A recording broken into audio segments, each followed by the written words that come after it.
Rich dad poor dad, page 38 to 42। अमीर daddy ने अपने पर्स में से $1 निकाला और उस पागल बूढ़े को पास आने का इशारा किया। पैसा देखते ही वह तत्काल चला आया। उसने पैसे लिए और अमीर डैडी को ढेर सी दुआएं दी और अपनी अच्छी किस्मत पर खुश होकर वह जल्दी से चला गया। इसमें और मेरे ज्यादातर कर्मचारियों में बहुत अंतर नहीं है, अमीर डैडी ने कहा। मैं ऐसे बहुत से लोगों से मिला हूँ जो कहते हैं, अरे मुझे पैसों में कोई रुचि नहीं है, फिर भी वे हर रोज 8 घंटे की नौकरी पर जाते हैं। ये तो सच्चाई को नकारना है। अगर उन्हें पैसे में रुचि नहीं है तो वे नौकरी पर क्यों जाते हैं? इस तरह का चिंतन पागलपन का चिंतन है, उस कंजूसी भरे चिंतन से भी ज्यादा पागलपन का जिसमें कोई आदमी पैसे पर कुंडली मारकर बैठ जाता है। जब मैं वहां अपने अमीर डैडी की बात सुन रहा था तब मेरे दिमाग में ये ख्याल आ रहा था कि मेरे गरीब डैडी 1000 बार यह कह चुके थे, मुझे पैसे में कोई रुचि नहीं है। वे ऐसा अक्सर कहा करते थे। वे खुद की असली भावनाओं को छुपाने के लिए हमेशा ये भी कहा करते थे, मैं इसलिए काम करता हूँ क्योंकि मुझे अपना काम बहुत पसंद है। तो हमें क्या करना चाहिए? मैंने पूछा, यही कि हम पैसे के लिए काम नहीं करें जब तक कि हमारे मन से डर और लालच की भावनाएं पूरी तरह से न निकल जाएं। नहीं, उसमें तो बहुत समय बर्बाद हो जाएगा, अमीर डैडी ने कहा। भावनाओं के कारण ही तो हम इंसान हैं, इन्हीं के कारण हमारी हस्ती है। भावना शब्द का मतलब है चलायमान ऊर्जा।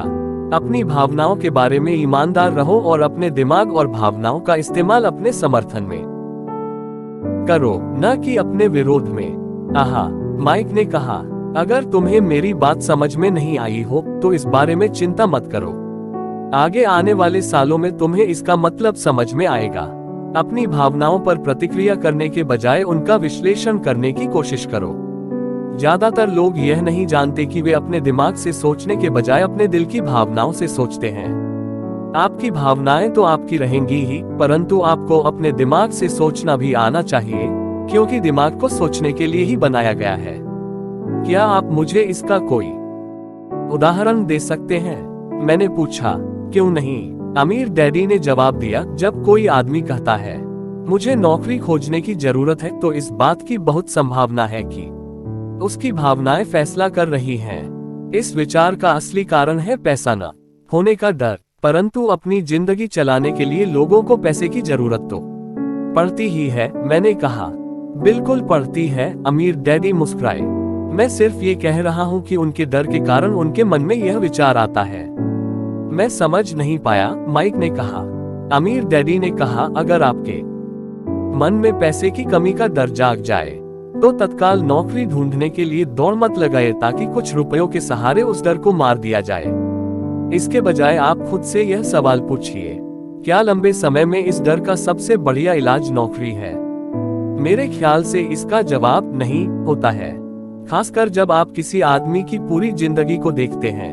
नौकरी दीर्घकालीन समस्या का अल्पकालीन समाधान है, परंतु मेरे डैडी हमेशा कहा करते हैं, स्कूल में पढ़ो, अच्छे नंबर लाओ, ताकि तुम्हें एक सुरक्षित और अच्छी नौकरी मिल सके। मैंने हड़बड़ी में बोल ही दिया ही मैं समझ सकता हूँ कि वे ऐसा क्यों कहते हैं, अमीर डैडी ने मुस्कुराकर कहा। ज्यादातर लोग ऐसी ही सलाह देते हैं और ज्यादातर लोगों के लिए यह एक अच्छा विचार होता है, परंतु लोगों की इस सलाह के पीछे भी डर छुपा होता है। आपका यह मतलब है कि मेरे डैडी ऐसा इसलिए कहते हैं क्योंकि वे डरे हुए हैं? हाँ, अमीर डैडी ने कहा। वे घबराए हुए हैं कि शायद तुम पैसा नहीं कमा पाओगे और समाज में फिट नहीं हो पाओगे।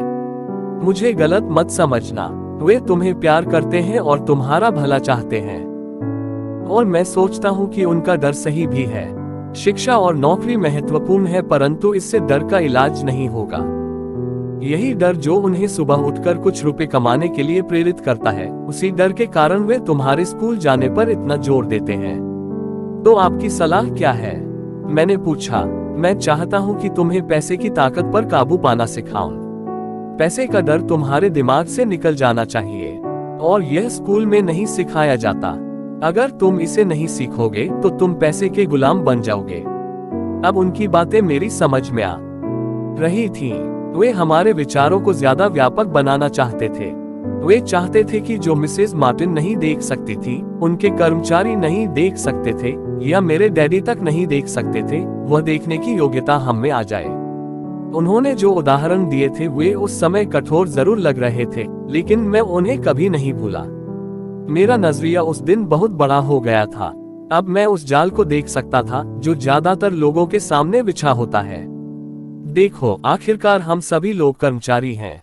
हम केवल अलग अलग स्तरों पर काम करते हैं। अमीर डैडी ने कहा, मैं तुम लोगों से बस यही चाहता हूँ कि तुम लोग इस जाल से बचे रहो। डर और लालच, इन दो फंदों से बनने वाले जाल से। इनका इस्तेमाल अपने समर्थन में करो, अपने विरोध में नहीं। मैं तुम लोगों को यही सिखाना चाहता हूँ। मैं तुम लोगों को यह नहीं सिखाना चाहता कि ढेर सारा पैसा कैसे इकट्ठा कर लिया जाए। उससे डर या लालच को नहीं जीता जा सकता। अगर तुम्हें डर और लालच पर काबू पाना नहीं आता तो तुम चाहे कितने भी अमीर बन जाओ, असलियत में तुम एक बड़ी तनख्वाह पाने वाले गुलाम ही रहोगे। तो हम किस तरह इस जाल से बच सकते हैं? मैंने पूछा।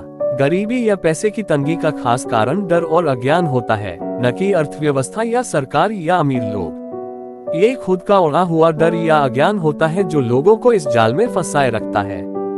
इसलिए तुम बच्चों को स्कूल जाना चाहिए और अपने कॉलेज की पढ़ाई पूरी करनी चाहिए। मैं तुम लोगों को यह जरूर सिखाऊंगा कि इस जाल से कैसे बचा जा सकता है। पहेली के टुकड़े अब सामने आ चुके थे।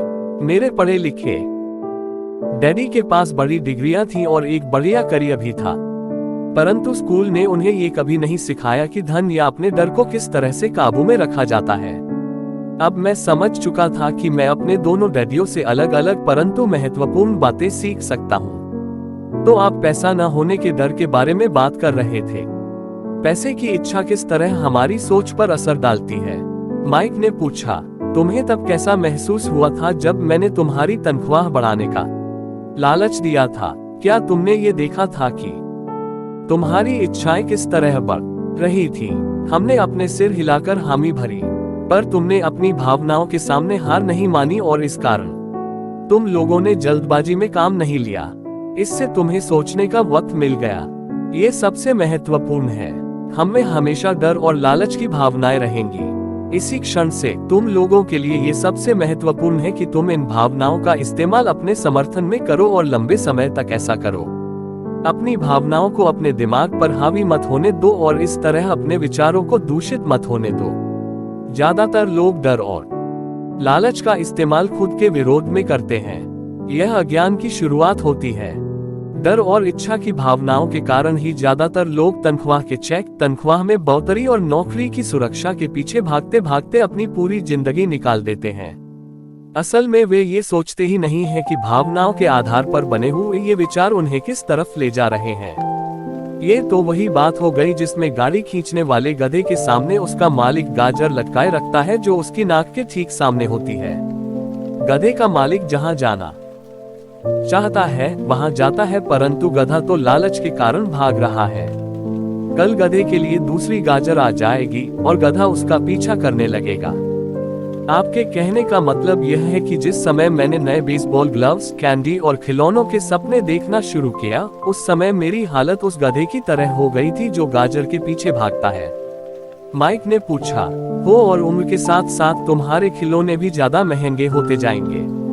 अपने दोस्तों पर रौब झाड़ने के लिए एक नई कार, एक नाव और एक आलीशान घर अमीर डैडी ने मुस्कुरा कर कहा। डर आपको दरवाजे से बाहर धक्का देता है, इच्छा आपको अंदर बुलाती है, आपको चट्टानों की तरफ ललचाती है।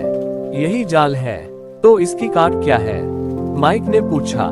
डर और इच्छा अज्ञान की वजह से बढ़ते हैं। इसलिए अमीर लोगों के पास जितना ज्यादा पैसा होता है, उनका डर भी उतना ही ज्यादा बड़ा होता है। धन ही गाजर है, भ्रम है।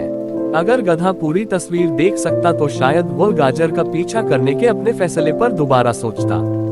अमीर डैडी ने आगे ये समझाया कि आदमी की जिंदगी अज्ञान और ज्ञान के बीच होने वाला संघर्ष है। उन्होंने बताया कि एक बार कोई आदमी खुद के बारे में ज्ञान की खोज करना बंद कर देता है तो उसकी जिंदगी में अज्ञान घुस जाता है। ये संघर्ष हर पल होता है। इसीलिए हमें ये फैसला करना है, ये सीखना है कि अपने दिमाग को खुला रखा जाए या इसे बंद कर लिया जाए। देखो, स्कूल बहुत ज्यादा महत्वपूर्ण है। आप स्कूल इसलिए जाते हैं ताकि आप वहां कोई कला या व्यवसाय सीख सकें और इस तरह से आप समाज में योगदान दे सकें। हर समाज में शिक्षकों, डॉक्टरों, मैकेनिकों, कलाकारों, रसोइयों, व्यावसायिक लोगों, पुलिस अफसरों, दमकल कर्मियों और सिपाहियों की जरूरत होती है। स्कूल उन्हें ये सब सिखाते हैं ताकि हमारा समाज विकसित हो सके और हमारी संस्कृति समृद्ध हो सके, अमीर डैडी ने कहा। दुर्भाग्य से कई लोगों के लिए स्कूल शिक्षा का अंत होता है, शुरुआत नहीं। एक लंबी खामोशी छाई रही। अमीर डैडी मुस्कुरा रहे थे। उस दिन उन्होंने जो कहा था वह मैं पूरी तरह से नहीं समझ पाया था, परंतु ज्यादातर महान शिक्षकों के शब्द सालों तक हमें सिखाते रहते हैं। उनके शब्द इसी तरह से आज भी मेरे साथ हैं। मैं आज थोड़ा निर्मम हुआ, अमीर डैडी ने कहा। एक वजह से निर्मम हुआ। मैं चाहता था कि तुम लोगों को आज की यह चर्चा हमेशा याद रहे। मैं चाहता हूं कि तुम लोग हमेशा मिसेज मार्टिन के बारे में सोचो। मैं चाहता हूं कि तुम लोग हमेशा उस गधे के बारे में सोचो। इन्हें कभी मत भूलना। अगर तुमने अपनी समझदारी से उन्हें काबू में नहीं किया तो डर और लालच की तुम्हारी दोनों भावनाएं तुम्हें जिंदगी के सबसे बड़े जाल में फंसा सकती हैं। अपनी जिंदगी को डरते डरते गुजारना, अपने सपनों को पूरा न करना निर्ममता है। ये भी निर्ममता है कि पैसे के लिए कड़ी मेहनत की जाए और यह सोचा जाए कि पैसे से खरीदी गई चीजें सुख दे सकती हैं। बिल चुकाने के डर से घबराकर आधी रात को जागना जीने का एक भयानक तरीका है। तनख्वाह के हिसाब से जिंदगी जीना भी कोई जीना है। ये सोचना कि कोई नौकरी आपको सुरक्षा का एहसास दे सकती है खुद से झूठ बोलना है। ये निर्ममता है और यही वह जाल है जिससे मैं तुम्हें बचाना चाहता हूँ। मैंने देखा है कि पैसा किस तरह से लोगों की जिंदगियों को चलाता है। ऐसा अपने साथ मत होने देना। भगवान के लिए पैसे को अपनी जिंदगी मत चलाने देना। हमारी मेज के नीचे सॉफ्ट बॉल आ गई। अमीर डैडी ने उसे उठाया और वापस खिलाड़ियों के पास फेंक दिया। तो अज्ञान का लालच और डर से क्या ताल्लुक है? मैंने पूछा। ये पैसे का अज्ञान ही है जिसकी वजह से इतना लालच और इतना डर पैदा होता है, अमीर डैडी ने कहा। मैं तुम्हें कुछ उदाहरण देता हूँ। एक डॉक्टर जो अपने परिवार को ज्यादा खुशी देना चाहता है, अपनी फीस बढ़ा देता है। उसकी फीस बढ़ने की वजह से स्वास्थ्य सुविधाएं हर एक के लिए महंगी हो जाती हैं। अब इससे गरीब लोगों को सबसे ज्यादा नुकसान पहुंचता है। इसलिए गरीब लोगों का स्वास्थ्य अमीर लोगों से ज्यादा बुरा होगा।